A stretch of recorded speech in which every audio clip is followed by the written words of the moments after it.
Hello everyone, very warm welcome to all of you. Welcome to teaching Pathshala और मैं हूं आपकी एजुकेटर ज्योति। आज के वीडियो में हम बात करने वाले हैं सेल्फ फ्रैक्शनेशन टेक्निक के बारे में। आपको जैसे कि पता है ऑलरेडी मेरा पहला वीडियो जा चुका है टीचिंग पाठशाला पे। अगर अभी तक आपने देखा ना हो तो आप उसे देख सकते हैं, जिसका नाम है बेसिक्स ऑफ सेल।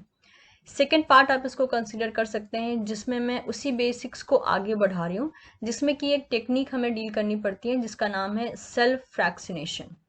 तो इस टेक्निक का इंपॉर्टेंस क्या होता है, कैसे परफॉर्म किया जाता है, एज वेल एज कौन कौन से एक्शन परफॉर्म किए जाते हैं इसके पीछे, इन सभी के बारे में हम बात करेंगे। Okay, so let's proceed. Okay, तो सबसे पहले हमें समझना ज़रूरी है कि ये होता क्यों है, एज वेल एज इसके पीछे क्या क्या प्रिंसिपल इन्वॉल्व है। तो सबसे पहले सेल्फ फ्रैक्शनेशन, नाम से पता चल रहा है कि सेल को पहले फ्रैक्शन में चेंज किया जा रहा है, उसके बाद इसके साथ बाकी चीज़ें परफॉर्म की जा रही हैं। तो मैं आपके सामने कुछ चीज़ों को रीड आउट करना चाहूँगी, जैसे कि यहाँ पे मेंशन है, it is a useful technique for studying the cell structure and function is cell fractionation. Cell को फ्रैक्शन में करके हम एक्चुअल में क्या देखना चाहते हैं कि सेल का स्ट्रक्चर क्या है, एज वेल एज वो क्या फंक्शन परफॉर्म करते हैं। कहने का मतलब ये हुआ कि हम हर एक ऑर्गेनेली को अलग कर सकते हैं with the help of this technique. And this used to take cell apart and separate the major organelles and other subcellular structure from one another. अब आपको पता है कि जब हम एक सेल को लेते हैं तो उसमें बहुत से ऑर्गेनेली प्रेजेंट होती हैं, जैसे कि हो गया माइटोकॉन्ड्रिया, हो गया क्लोरोप्लास्ट, हो गया अगर हम प्लांट की बात करें, इसके बाद दैट इज राइबोसोम हो गया, ऐसी ही और भी बहुत से ऑर्गेनेलीज होती हैं। तो जब हम एक सेल को फ्रैक्शनेशन के लिए देते हैं तब क्या होता है, ये जो ऑर्गेनल्स होते हैं सेल के अंदर ये सब अलग हो जाते हैं। ठीक है, तो organelles as well as sub cellular structure को अलग किया जाता है with the help of this particular technique. इसमें जो इंस्ट्रूमेंट को यूज करते हैं उसे हम कहते हैं सेंट्रीफ्यूगेशन, जो कि एक सेंट्रीपिटल फोर्स पे काम करता है। सेंट्रीफ्यूगेशन क्या करता है, पर्टिकुलर स्पीड के बेसिस पे एज वेल एज जिस चीज को हम सेपरेट आउट करने वाले हैं उसके साइज और डेंसिटी के बेसिस पे सारे के सारे सब cellular structure as well as organelles को ये अलग अलग करता है, सेपरेट आउट करता है। और सेंट्रीफ्यूगेशन कर क्या रहा है, which spin the test tube holding mixture of disrupt cell at a series of increasing speed. और इस पर्टिकुलर टेक्निक को करने के लिए क्या किया जाता है कि पहले सबसे पहले सेल को लेकर उसको होमोजिनाइज किया जाता है, कहने का मतलब है उसको बहुत सारा फ्रेगमेंट्स में किया जाता है। इसके बाद जब हम उसे सेंट्रीफ्यूगेशन के लिए देते हैं तो धीरे धीरे करके हम सेंट्रीफ्यूगेशन की स्पीड को एज वेल एज ड्यूरेशन को बढ़ाते जाते हैं। स्पीड को बढ़ाने के साथ साथ जो हमें ऑर्गेनेलीज ऑब्टेन होती हैं उनके भी अलग अलग इंपॉर्टेंस होते हैं। तो इस टेक्निक को परफॉर्म करने का तरीका यही है कि सबसे पहले आपको क्या करना है, सेंट्रीफ्यूगेशन करना है। सेंट्रीफ्यूगेशन का मतलब ये हो गया कि आप जो है धीरे धीरे करके स्पीड बढ़ाओगे सेंट्रीफ्यूगेशन का after some duration of time. उसके बाद आपको अलग अलग बेसिस पे जो सेपरेशन होगा सब सेलुलर ऑर्गेनेलीज का या फिर ऑर्गेनल्स का वो हमें देखने को मिलेगा। So at each speed, the resulting force causes the fraction of the cell component to settle to the bottom of the tube, forming the pellet. अब सेंट्रीफ्यूगेशन का क्या होता है, जब भी आप किसी सॉल्यूशन को ऑब्लिक मिक्सचर को जब सेंट्रीफ्यूगेशन में डालते हो तो सपोज कीजिए this is a tube, okay, जिसपे एक पर्टिकुलर लीड लगी रहती है। तो इस पर्टिकुलर ट्यूब में सबसे पहले जो लिक्विड आपको देखने को मिलता है, ऊपर की तरफ मान लीजिए लिक्विड है और नीचे की तरफ कुछ सॉलिड पोर्शन में चीजें सेटल आउट हुई हैं। ये जो नीचे वाला पोर्शन होता है इसे हम बोलते हैं दैट इज पैलेट। ठीक है, इसी को कहा जाता है पैलेट। और ये जो ऊपर वाला लिक्विड हमें ऑब्टेन्ड हुआ है इसे हम बोलते हैं क्या, दैट इज सुपर नेटेंट। ठीक है, सुपर नेटेंट कहते हैं जो ऊपर वाला पोर्शन होता है। तो सबसे पहले जब हम सेल को फ्रैक्शन के लिए देते हैं उसके बाद उसको हम सेंट्रीफ्यूगेशन में अप्लाई करते हैं तो हमें बॉटम में जो देखने को मिलेगा that will be the pellet. इसके बाद मेंशन है एट लोअर स्पीड, यानी जब हम सेंट्रीफ्यूगेशन को लोअर स्पीड पे चलाते हैं the pellet consist of a larger component. जब सबसे पहले हम स्लो स्पीड पे सेंट्रीफ्यूगेशन को ऑपरेट करते हैं, जब एक बार सेंट्रीफ्यूगेशन कर लिया तो उसके बाद जो पैलेट में हमें जो भी चीज मिलेगी कहने का मतलब यही है कि पहले पैलेट में जो जितनी भी हमें कंपोनेंट मिलेंगे वो क्या होंगे, वो लार्जर साइज के होंगे, ठीक है। और उसके बाद हम क्या करते हैं, इस पर्टिकुलर टेक्निक को वन बाय वन धीरे धीरे करके हम स्पीड इंक्रीज करते रहते हैं। उसके बारे में भी देखेंगे हम, बिकॉज मैं आपके सामने एक डायग्राम को रिप्रेजेंट करूंगी। And the higher speed yield the pellet with the smaller fragment. जितनी ज़्यादा स्पीड हम बढ़ाते जाएंगे और जो हमें पैलेट मिलेगा उस पर्टिकुलर इंक्रीज स्पीड के बाद, वो हमें ये चीज़ बताएगा कि बहुत ज़्यादा हाई स्पीड के बाद जो हमें पैलेट मिल रहा है उसमें स्मॉलर कंपोनेंट होंगे सेल के। और अगर जो पैलेट हमें जो पैलेट हमें बहुत ज़्यादा कम स्पीड पे मिल रहा है, दैट मीन्स वो पैलेट के अंदर लार्जर कंपोनेंट होगा, ठीक है। तो हाई स्पीड जो होगा वो हमें स्मॉलर कंपोनेंट देगा और स्लो स्पीड जो होगा वो हमें लार्जर कंपोनेंट देगा पैलेट के अंदर। अब अगर हम टेक्निक की बात करें कि इसको परफॉर्म कैसे किया जाता है, सबसे पहले अगर हम एप्लीकेशन की बात करें, एप्लीकेशन का मतलब होता है कि हम इसे क्यों परफॉर्म करते हैं। Cell fractionation is used to isolate और that is the fractionate cell component based on the size and density. हम सेल के अंदर की जो ऑर्गेनेलीज होती हैं as well as sub cellular जो कंपोनेंट होते हैं उसको साइज और उनके डेंसिटी के बेस पे अलग अलग करते हैं। दैट इज वाई हम ये टेक्निक को यूज करते हैं। टेक्निक को यूज कैसे किया जाता है, ऑल्दो मैं इसको आपको डायग्राम के फॉर्म में भी समझाऊंगी।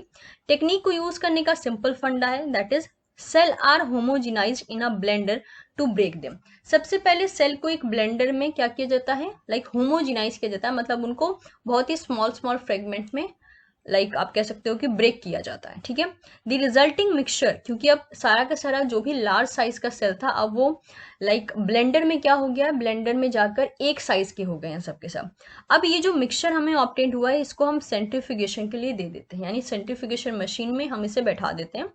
और उसके बाद क्या हमें देखने को मिलता है, जब पहली बार हम स्पिन करवाते हैं तो हमें सुपरनेटेंट मिलता है। दैट मीन्स जो ट्यूब को हमने स्पिन करने के लिए डाला है, the supernatant liquid is poured into the another tube and centrifugation at a higher speed for the longer time.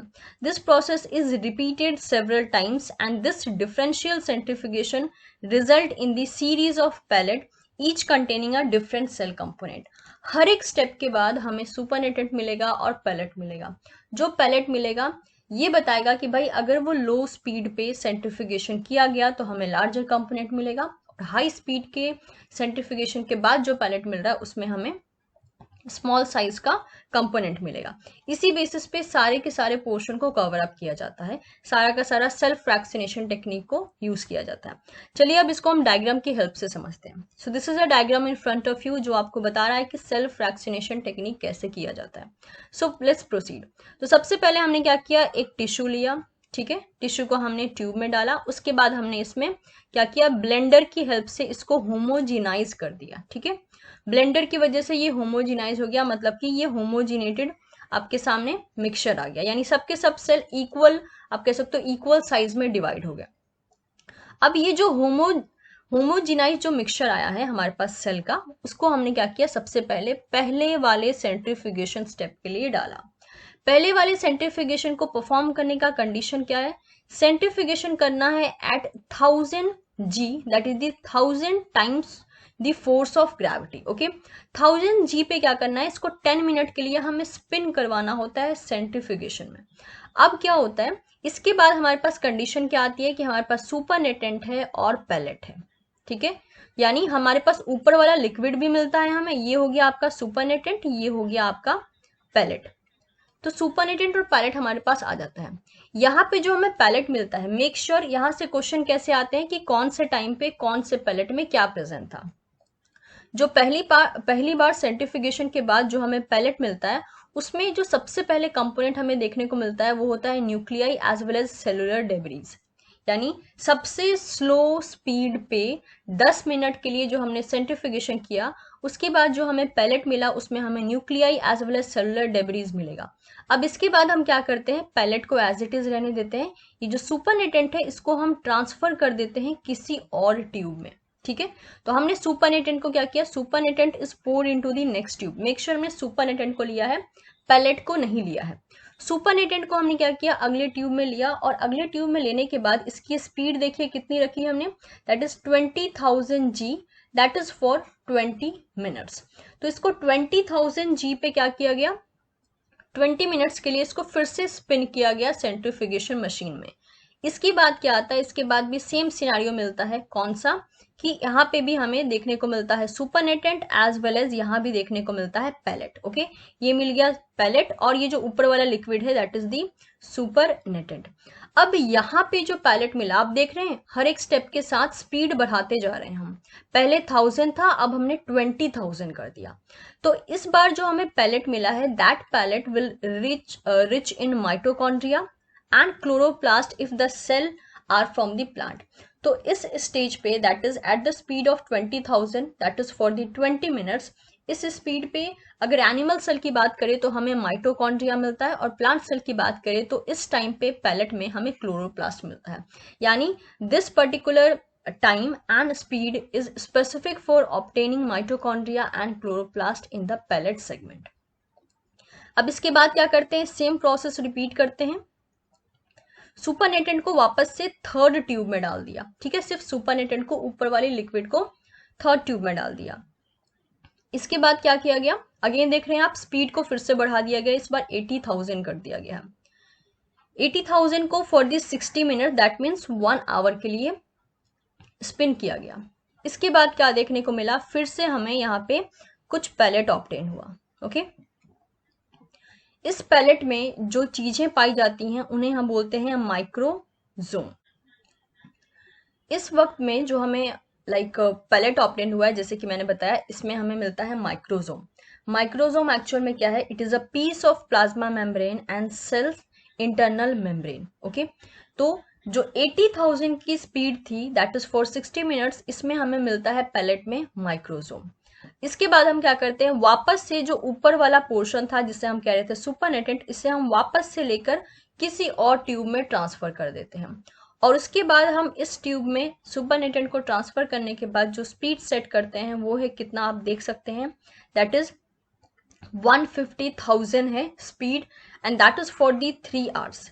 तो ये सबसे मैक्सिमम स्पीड होता है सेंट्रीफ्यूगेशन का।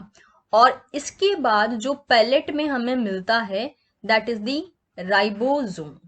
तो इसके हिसाब से आप ये कह सकते हो कि जो सबसे ज्यादा साइज में बड़ा था वो कौन सा था, that is the nuclei as well as cellular debris, ये सबसे ज्यादा साइज में लार्ज होते हैं, जबकि साइज में सबसे स्मॉल कौन होता है, दैट इज दी राइबोसोम।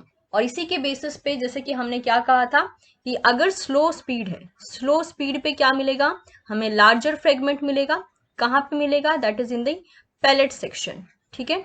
और अगर हम स्पीड को फास्ट कर देते हैं, सेंट्रीफ्यूगेशन जब हो रहा है तो स्पिनिंग की स्पीड को अगर हम फास्ट कर देते हैं तो हमें जो यहाँ पे फ्रेगमेंट मिलेगा, या फिर आप कह सकते हो जो ऑर्गेनेलीज मिलेंगी, उनका साइज स्मॉल होगा, और ये कहाँ मिलेगा, हमें फिर से पैलेट में मिलेगा। और हर बार हम सुपरनेटेंट को क्यों ले रहे हैं, क्योंकि जो चीजें सेटल आउट हो जा रही हैं पैलेट में वो तो ठीक है, जो सेटल आउट नहीं हो रही है वो सुपरनेटेंट में रह रही हैं, इसलिए हर बार हम हर एक स्टेप के लिए सुपरनेटेंट को यहाँ पे ले रहे हैं। तो इस बेसिस पे हमने देखा कि सेल फ्रैक्शनेशन का टेक्निक काम कैसे करता है। इस प्रोसेस को डिटेल में बताने का सिर्फ और सिर्फ इंटेंशन ये था बिकॉज इस पे क्वेश्चन आया है, specially if I am not wrong. Question में आपको दिया गया था, जैसे कि एक पर्टिकुलर पॉइंट ले लीजिए, मान लीजिए ये दिया गया था कि 80,000 की स्पीड पे, वो भी 60 मिनट्स के लिए जब सेंट्रीफ्यूगेशन को सेट किया गया, तो हमें पैलेट में कौन सा सेगमेंट मिलेगा, ऑब्लिक हमें पैलेट में कौन सा पोर्शन मिलेगा सेल का। और ऑप्शन में 4 ऑप्शन दिए होंगे, उनमें से एक ऑप्शन होगा दैट इज माइक्रोसोम। तो इस टाइप का क्वेश्चन एक पहले आ चुका है। अब नेक्स्ट टाइम अगर यहाँ से क्वेश्चन बनता है तो इन चारों में से कोई भी पैलेट का एक ऑप्शन आपको दे देगा और speed as well as time को वहां पे सेट कर देगा। तो अगर आपको पता है कि कौन सी स्पीड पे आपको पैलेट में क्या मिल रहा है तो आप इजीली उस क्वेश्चन का आंसर कर सकते हैं, अदरवाइज फिर आपको ये क्वेश्चन छोड़ना पड़ेगा। सो आई एम एक्सपेक्टिंग कि ये कंसेप्ट सभी को क्लियर हो गया होगा। सो वीडियो पसंद आया हो तो इसे लाइक जरूर करें। इवन आप इस पर्टिकुलर वीडियो को अपने दोस्तों के साथ भी शेयर कर सकते हैं। And don't forget to subscribe teaching Pathshala for getting more different videos from CSIR NET point of view. So thank you so much everyone and stay safe.